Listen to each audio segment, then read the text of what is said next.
Hey everybody, how's it going? It is Joe, and welcome back to another episode of the Inside Our Phillies podcast. The Phillies have clinched the NL East and, in essence, pretty much clinched a first round bye. They have taken 2 out of 3 over the Los Angeles Dodgers. And I am here today with Jeremy, SJ Phillips fan.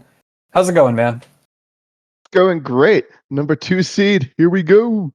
Maybe even the number 1 seed. So they made the clinch on Monday night in Los Angeles. A great game to attend. They won 6-5 in extra innings. They had another great game on Tuesday night, 9-6 win over the Dodgers. And here it's right now 5-0 Dodgers with 2 runners on and 2 outs in the ninth inning. So it's probably safe to say that they're going to lose this game.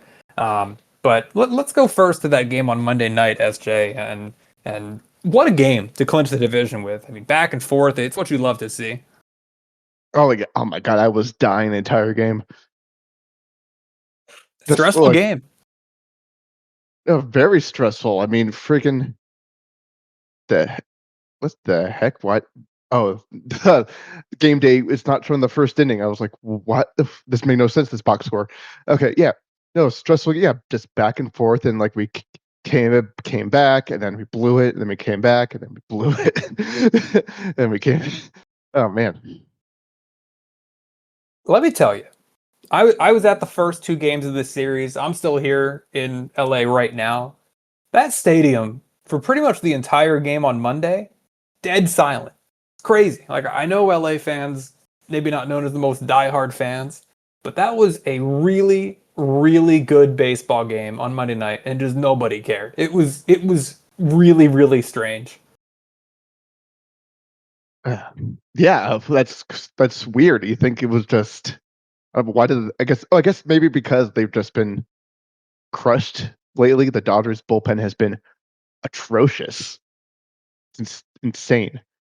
Yeah, that's a great point. I think for a lot of the complaining that people have about the Phillies bullpen, because you can't fully trust Kirkring, and now Alvarado's hurt again, and all of that kind of stuff. I mean, the Dodgers bullpen is full of guys that you just can't trust at all, and it makes me less scared if we do play them in the playoffs. Yeah, before yesterday, I don't know if it included yesterday's game because the stat was talked about like during the game, but they're starting pitches at a 10 in the last like 9 games or 9 in the last 10 games, whatever. Like their starting pitchers have given like no hits through 5, and then but they're 6-4 during that time period. It's insane. It Starting really pitching has is. been amazing, and the bullpen's been atrocious. They had a no hitter with 2 outs in the ninth, and then lost the game. Yeah, you don't see stuff like that all that often. And talking about no hitters, Shohei Ohtani yesterday had a no Oh hitter, man. 5 innings into the game. He threw 70 pitches, and Dave Roberts for the Dodgers, he threw 68 pitches. Dave Roberts said that is enough. Apparently, the Dodgers have a hard cap of letting Ohtani only throw 5 innings at the max, and pulled him out of the game. And then Robleski came in. He allowed 5 runs in a third of an inning, and that put the Phillies on top for pretty much the rest of that game. Yeah, like I don't understand like how we got here with like pitching load and stuff. What does innings have to do with anything? His pitch count was 68 through 5. If he threw 100 through 5, they'd be okay. Yeah, even if you want to be like, a little bit like, a little bit more relaxed with it, and let him go 85 pitches, say he's coming back, let's be safe. But like 68 pitches for a guy that they're going to want to pitch big innings in October, which is now 2 weeks away. I don't get it.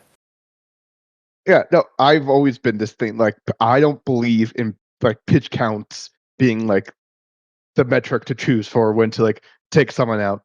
You tell if they threw it's all about stressful innings because the they throw us all the time. You can't just tell me, oh, they threw 101 pitches, their arm's gonna fall off. That's not how injuries work. Right. No, it's a great point. I think you want to be mindful about pitch count still. You don't want guys going out there, 115, 120 pitches when they're going to have to pitch again in 4 days. I But I don't care. 125 should be the max. I don't care. I wouldn't go that far. I mean, I miss the days of starting pitchers going deeper into games, and I've talked on this podcast before about how much of a fan I am of the double hook DH, that you lose the DH once you take your starting pitcher out of the game. And I think that would incentivize pitchers to go deeper into games, and maybe they wouldn't throw as hard, and that would reduce injuries. Like I think there's a lot of good things that could come from the double hook DH because I'm with you in that it's fun when starting pitchers go deeper, and it's cool that the Phillies frequently do have pitchers go deep into games, like we saw tonight with Jesus Luzardo, who went like absurdly deep in a game. Yeah, I can't believe he went that long. I don't understand the purpose of it, to tell you the truth. Like it's a little bit strange. Yeah, no, yeah. I don't like for him. It like makes more sense to be more cautious because we are he's at his career high now. So yeah, of innings. So that makes more sense. And like our times come back from injury, Tommy John. So his second Tommy John. So that also makes sense why they're being cautious and stuff too. Right. But yeah, I mean, do you think you can just totally flush today? Like, the score is now final. Phillies lost 5-0. Still won the series 2-1. To me, this game doesn't really matter to me at all. Like, it just straight up doesn't matter. They only got 3 hits, but who cares, right? Like, they won the yeah, first 2 games. They won the division. They clinched the tiebreaker over the Dodgers. They did their job out in LA, and I think that the rest of the regular season, honestly, I think you can flush it at this point. I don't care that much about the rest of the regular season. yeah. No, you tell me you're upset. Started with 7 innings, got about 4 runs. I don't care. That's not a bad performance by Luzardo. The offense just didn't do anything today. I'm shocked the offense did anything yesterday because of the hangover. I expected that one just because of the hangover.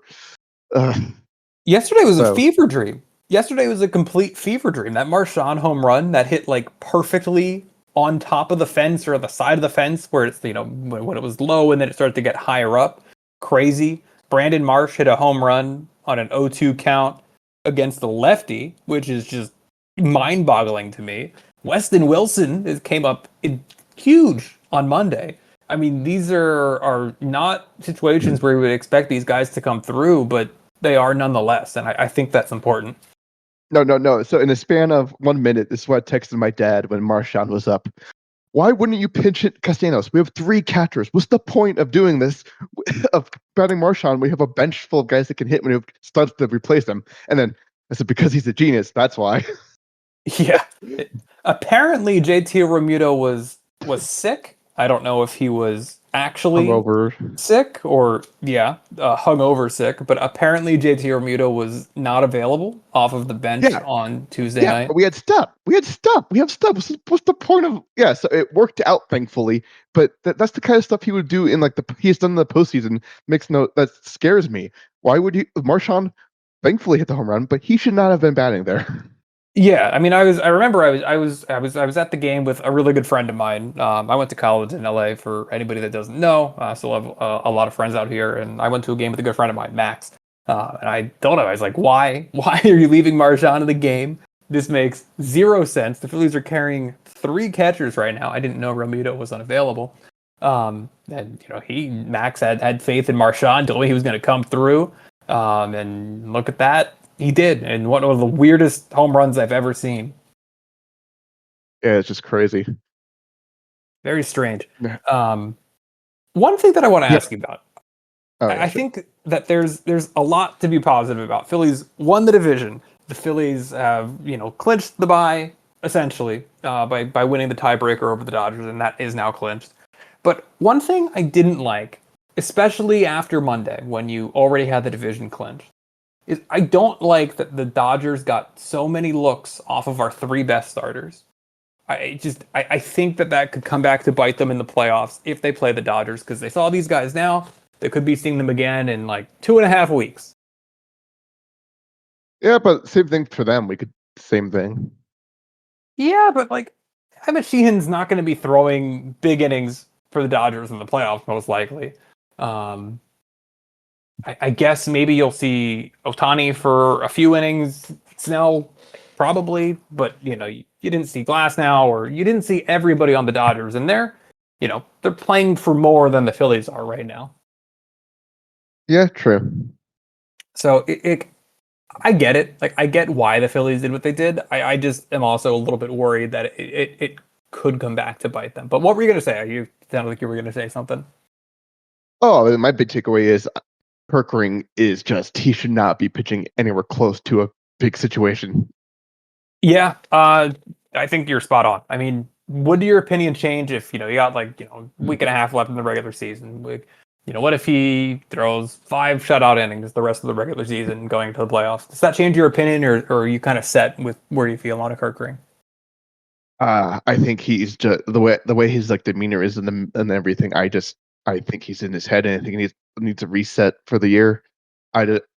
His pitch selection in at bats makes no sense.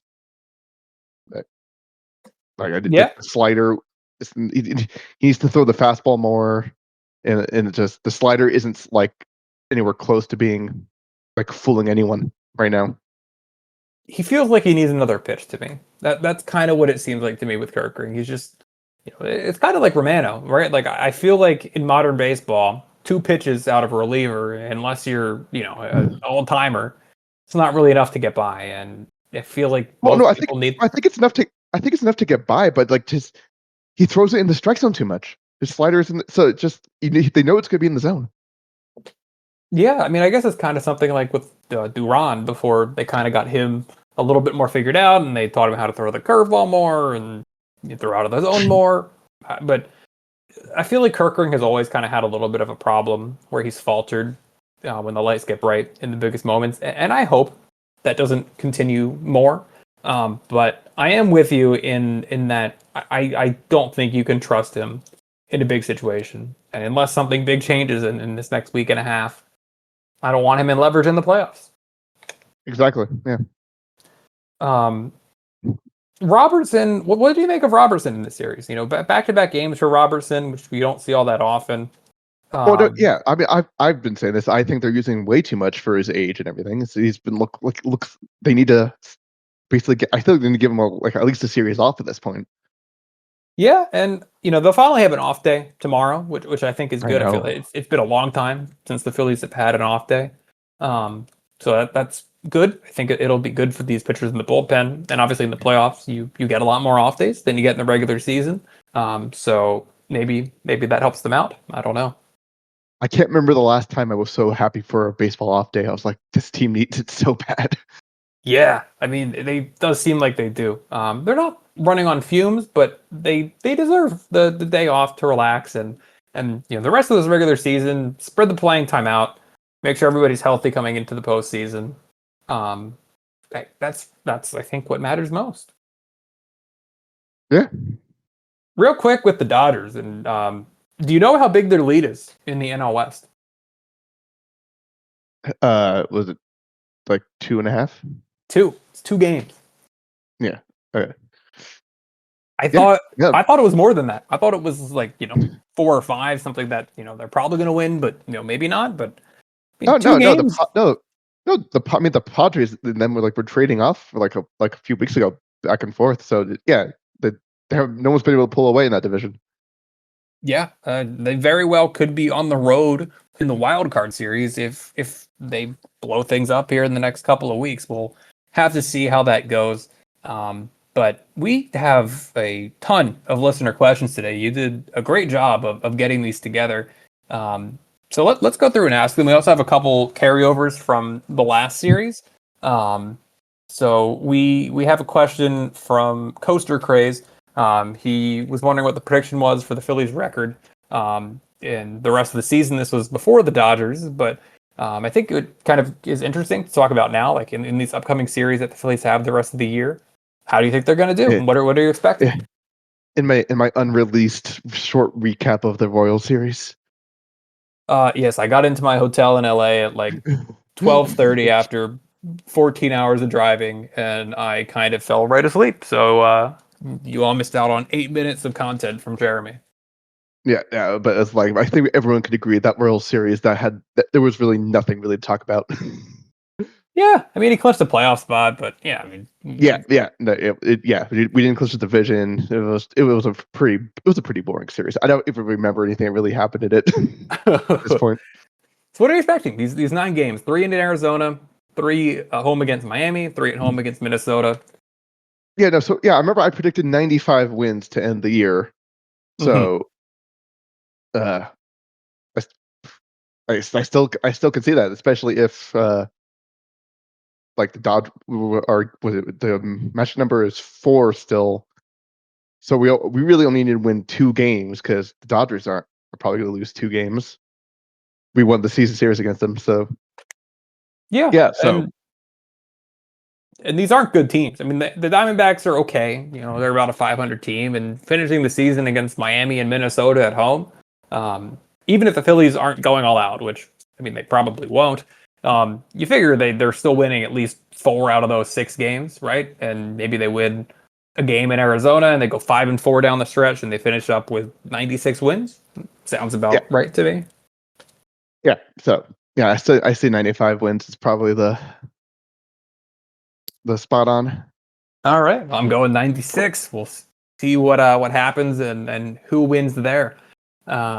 Next, we have a question from me because Inside Baseball there was originally going to be a bigger episode after the Royal Series, but those plans kind of fell through a little bit. So I had a question that I wanted to ask everybody that was going to be on there, and I asked, "Is it just me, or are the vibes without Bohm just so much better?" I've noticed that whenever he's out, they just seem better. Yeah, I guess. Is he with the team though? I think he's with the team. He's with the team, but he doesn't have to pout after he strikes out or grounds the ball into double play. Like the pouting isn't there as much when he's just there sitting on the bench. Yeah, yeah. I get. Yeah, so maybe, but I think it's just coincidence because he's with the team. So I don't know. Yeah, Of all the things, I don't think him playing really brings the team down. I get it. Like I don't think everybody you know necessarily is going to agree with what I think there. But I think Bohm does bring the team down. I think Castellanos in a lot of ways does too. I think they're two No, piece and a no, I pod. go. Yeah, Castellanos not playing every day has been huge for this team. It's kind of funny, right? Like all of a sudden, like I forget sometimes that Castellanos is on the team. Like you just you just don't see him anymore. Oh yeah, I mean, one thing we need to talk about during that was a first game. They took out Marsh. Castellanos was a terrible decision. Thankfully, they won. Yeah, no, that's a great point. Um, Now, those were the 2 questions we got from the Royal Series. We got a lot more after this one. So the first one that we got from Bader's Tots, Bones Brent, are the Phillies winning the World Series? Call your shot now. Oh God, sorry, tired. Yes. Yes. I think that going into the postseason, they should arguably have the best odds. I don't think anybody from the AL is good enough this year. I have a strong feeling that the NL champion is going to win the World Series. Um, and then you go down the NL competitors, and Dodgers bullpen kind of disastrous. The Mets, everything pitching wise, it's not great. Padres, I think the Padres are good. I think the Padres are underrated. I think they're better than their record. I think the Padres are a good team, but a beatable team at the same time. Cubs kind of fallen off from the beginning of the year, and the Brewers are also a good team. So to me, I think it comes down to Phillies, Padres, Brewers, and I think I'd maybe have the Phillies as the favorite of those 3. So I probably would have the Phillies at being the favorite to win the World Series, but if you're playing the percentages, still maybe like a 20% chance, which I hope happens. Yeah, but when we win, I just call you a doubter. You can. That is completely fair. Next question we got from Philly Thrill, and this is one that people gave the 100 emoji to 3 times. So a lot of people want to know our answer to this. Why does it seem like the Phillies are playing the same, if not better, than they did before with Wheeler? I feel like it's a collective thing with everyone having the step up mentality. What do you make of that, SJ? I think it's a couple like, oh crap, we have to like get locked in now, and also like a combination. I think Stubbs has been huge being brought back up. You cannot tell me that since September 1st, the whole vibes has changed. That's a great point. A great point with Stubbs. I think that, some of it's definitely that step up mentality and, you lose a guy and you got to make up for it. Phillies still have really good starting pitching. Aaron Nola's been a little better, maybe. You got Walker Buehler, some new blood in there. But I'm with you. Like, I think Stubbs is arguably the biggest reason for it. Yeah. And I think something else to add to that is the Phillies I think they're a better team when they think they're the underdogs, right?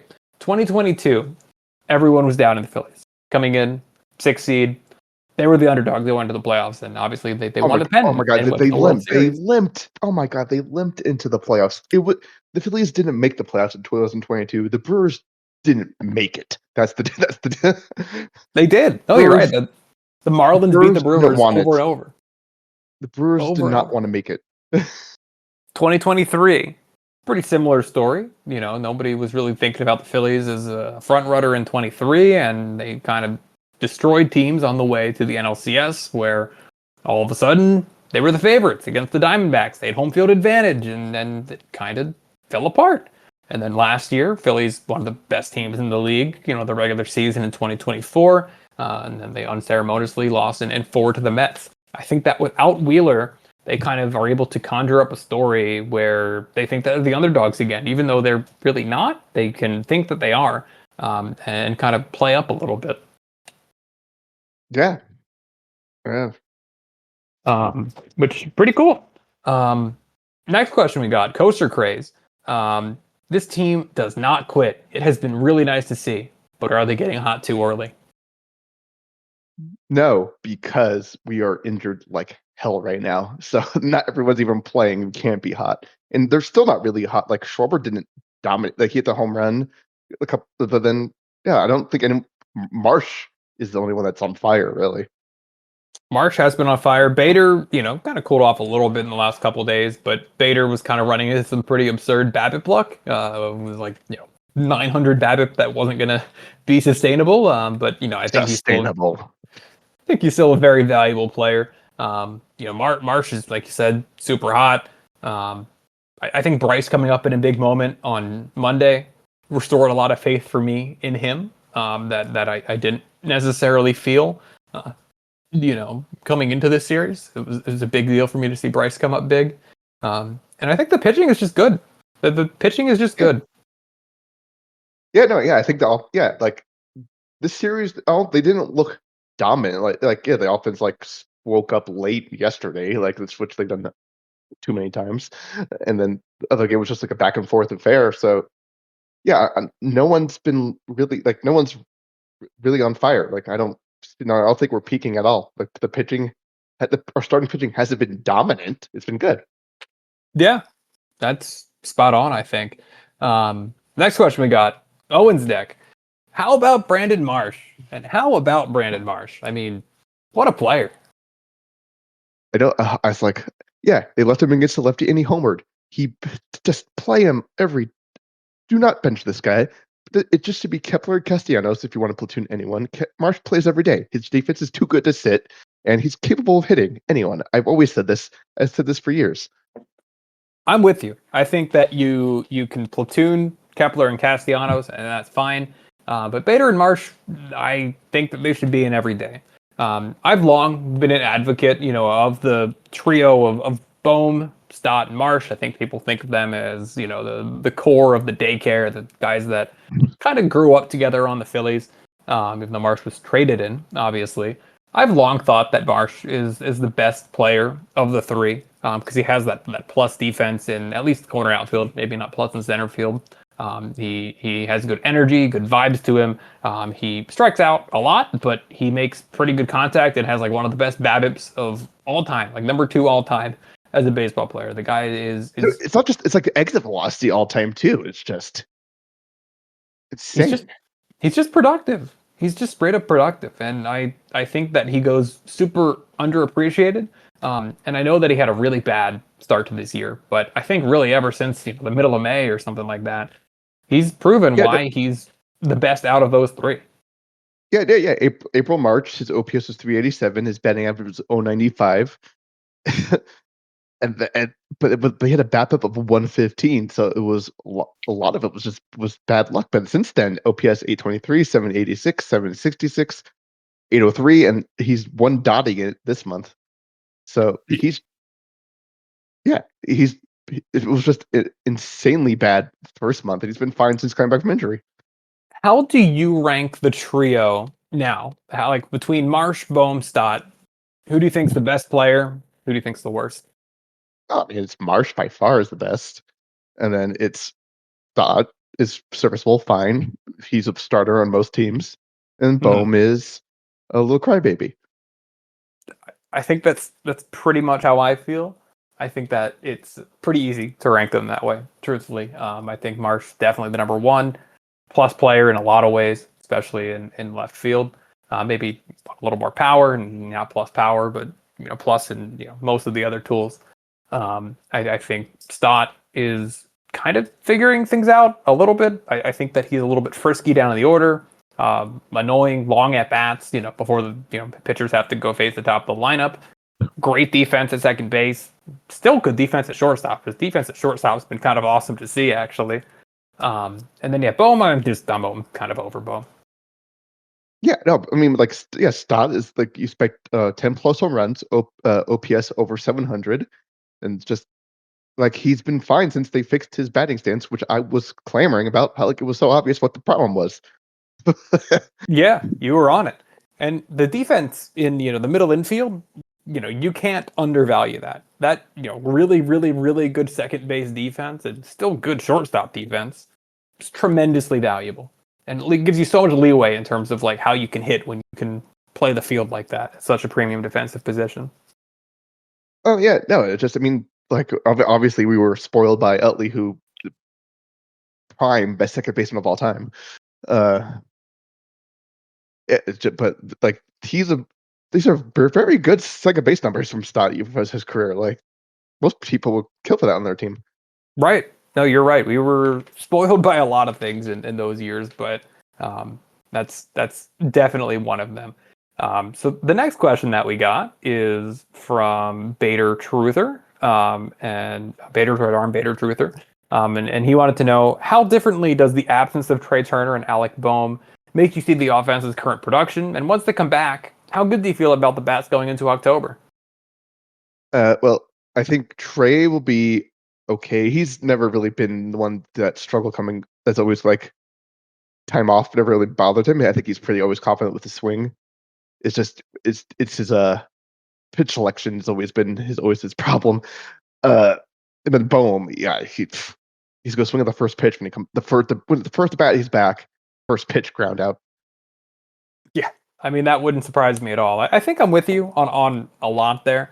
Um, Trey, it's good that it seems like he's going to be able to play a little bit towards the end of the regular season, so he's not going to be coming in kind of cold into postseason baseball in October. Love to see that. And I think that he's going to do a great job of adding an extra right-handed hitter into the lineup, of extending the lineup a little bit more. He's been a great defensive player. I know this is a question about offense, but in so many ways, Trey makes this team better, and I'm excited to get him back. I miss watching him every night. With Bohm, I am ready to have him sit in the playoffs again, like what Rob Thompson did last year, in the Met series, eventually sitting him down. I'm ready to do that again. I know that Weston Wilson and Otto Kemp, they're not the best players of all time, but I think that they bring more energy than Bohm. Bohm's defense is better. Can't believe I'm saying that. But I think that I trust them more at the plate right now than I trust Alec Bohm. Oh, Kemp's been on fire since he came back. And I know that Kemp has like the big issues with high velocity, and you're probably going to see a lot of velocity in the playoffs. And you can bring in Alec Bohm as a defensive replacement if you want. But What a time to be alive! But no, but his last 9 games, he's a one dot OPS. Like Kemp, that's crazy. ride the hot hand, right? You ought to do that. Yeah, yeah. Um, yeah. So got more question. Another one from Owen's deck. So are we winning the World Series in 4 games or 5? 3. Next question. 3. Next question. I'm I'm gonna say, uh, 6. Let's do it at Yeah, I would say 6. six. I would Because say six. Phillies right now would be having home field advantage against any American League team. So games 3, 4, and 5 would be on the road. Um, so let's win it game 6 back home. I think people would love to see that. Yeah. So, yeah, cool stuff there. Let's go a little bit briefly. These series don't matter a ton in the rest of this regular season, so I don't think we really need to go into them too much. But the Phillies and the Diamondbacks have both kind of changed around their pitchers for this series. On Friday, it's going to be Taijuan Walker and Walker Buehler. So they're going to kind of piggybacking each other, going against Ryan Nelson on Friday. The future And of starting pitchers, I'm calling that in a few years we're going to have just like two long guys yeah, for like starters. that would not surprise me. Saturday, currently MLB has TBD against Zach Gallen, and Sunday TBD against Eduardo Rodriguez. Phillies are probably going to be changing things up to line up the way that they want things to be for the postseason. So They announced it. I got a notification on Sleeper about it. did they? Nola is starting. I think Nola's starting Sunday. Basically, it's lined up so Sanchez is starting game 1. That's basically the changes they made. I don't remember exactly who was starting beside, but I'm pretty sure Nola is Sunday. I don't remember Nola who's Sunday starting. against Erod. Okay, and we'll see Saturday. Saturday, yeah, I don't I guess we'll remember. see. Yeah.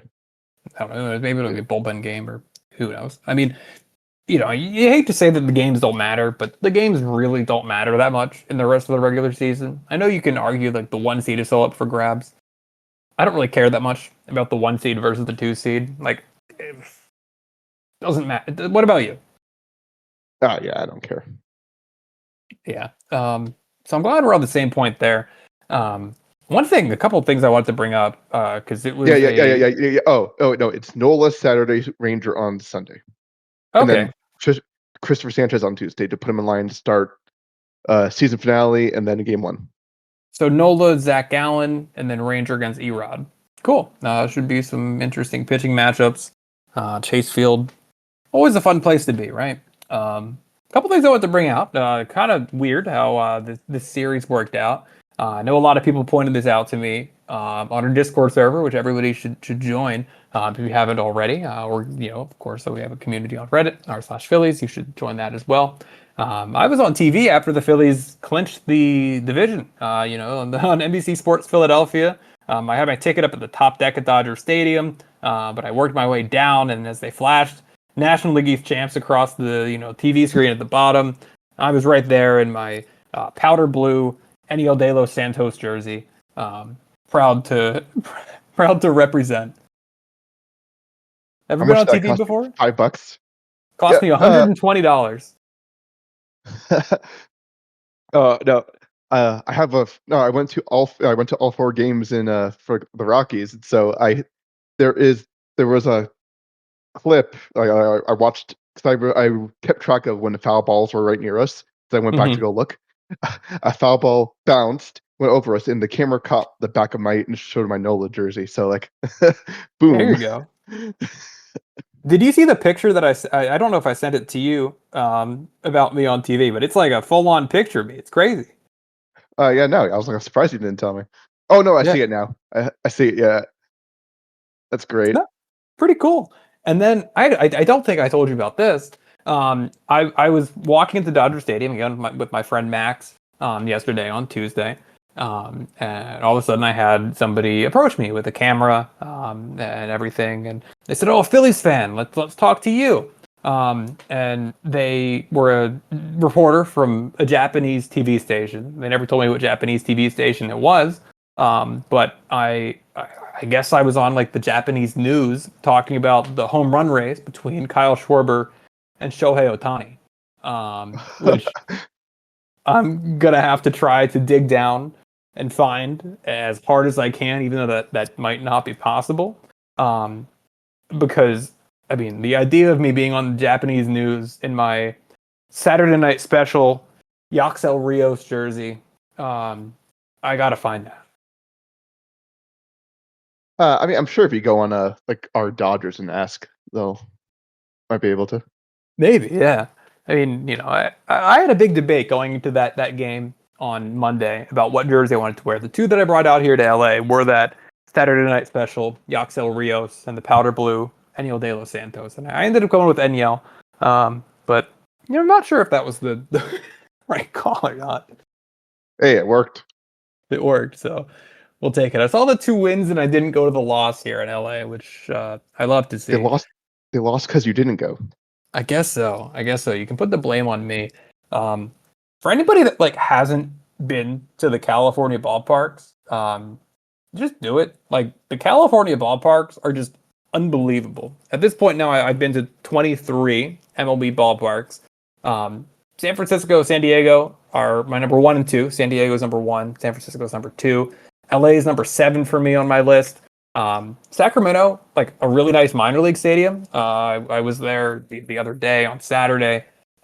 Maybe not like the greatest place to watch Major League Baseball, but pretty cool experience still, honestly. Such an intimate setting. And Angel Stadium is a dump. You can honestly skip it.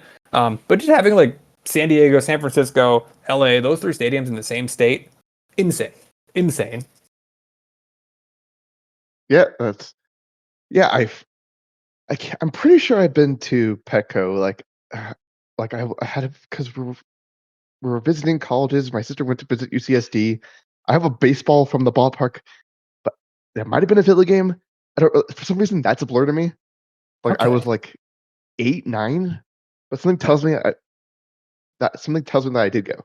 So Go next year and experience it as an adult. and Um, yeah, Unbelievable place to watch baseball. The Padres fans are so into it too. Sell out like every game, and it just makes the experience better. It's a special place to watch a game. yeah. I mean, I don't know. Like, do you know why Petco Park's dimensions the way that they were?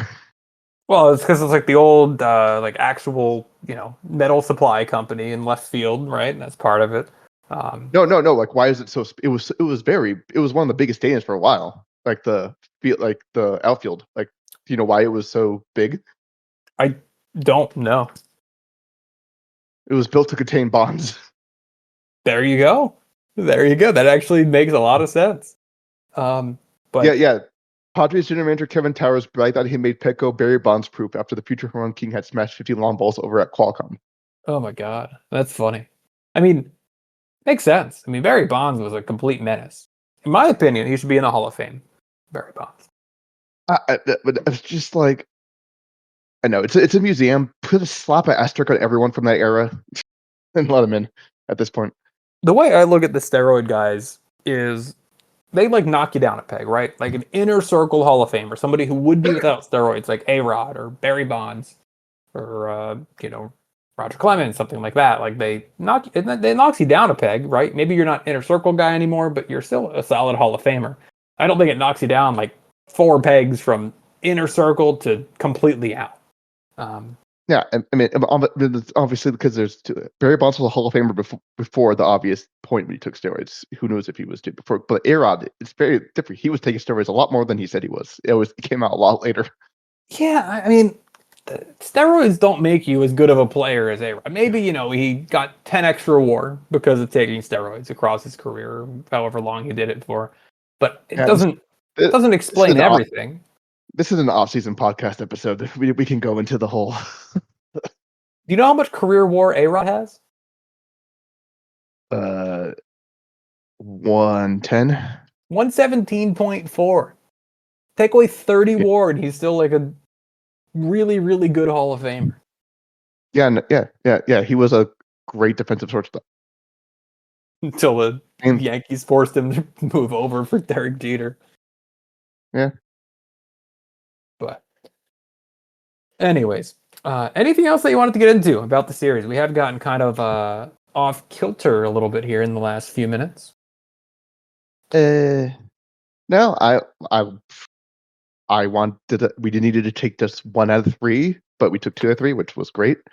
So yeah, we need to basically just win two two more games, and because I assume the Dodgers are gonna lose 2 games, that'd be nice.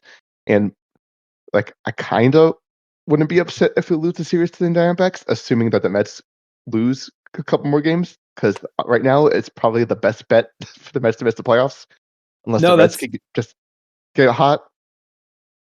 that's a great point, right? Because the Diamondbacks would have the tiebreaker over the Mets. They're tied in terms of how they actually played against each other, but then you go to like interdivision record, which the Diamondbacks do have a better interdivision record than the Mets do. And I believe that's now what a game and a half separating those two teams. But it's the Reds and the Diamondbacks are both 2 games in the loss column behind the Mets, and they both have the tiebreaker against the Mets. So Yes, it's a and good and the point. Giants are 2 games back too, but they don't have the tiebreaker. And so I give enough hope on the Giants. They had their chance, but I don't think they could. There's no way they could have pat everyone for that. That's too. Yeah. So Yeah, and St. Louis has kind of fallen out of it. I mean, the Diamondbacks making it would kind of be like best case scenario for like a team that like, or the Reds, because like I'm not really, I don't think any of those teams have like incredible upside to like steal a series, right? Like they're kind of just going to be the third wild card, and they're going to just probably get killed at some point. And I'd much rather have the Diamondbacks or the Reds make it than the Mets or the Giants, who I think have more upside in any given series. yeah, I mean, if I had to choose one, I would choose the Reds. I think. Yeah, I think their offense is the least Yeah, consistent. I'd go How many? Diamondbacks just because Hunter Green scares me in a short series. Like, if you're giving Fair, two fair. starts to Hunter Green, I think that's a little risky. Yeah. But anyways, thank you for listening, everybody. I know that this is maybe a little shorter of an episode than what everybody expected, but we're here for you. We're here for you. We're going to be here recording more episodes as the season ends, and we're going to be here as we get into the postseason. The Phillies are looking like they are going to get that bye, and those 3 days of wild card baseball. So excited for it to watch it stress free like last year. It's a great time to be a baseball fan. And thank you all for being here. Make sure you get the questions into your podcast channel here that we have on Discord, and we'll be sure to get to your questions in the next episode. And yeah, with that being said, thank you again, everybody, for listening.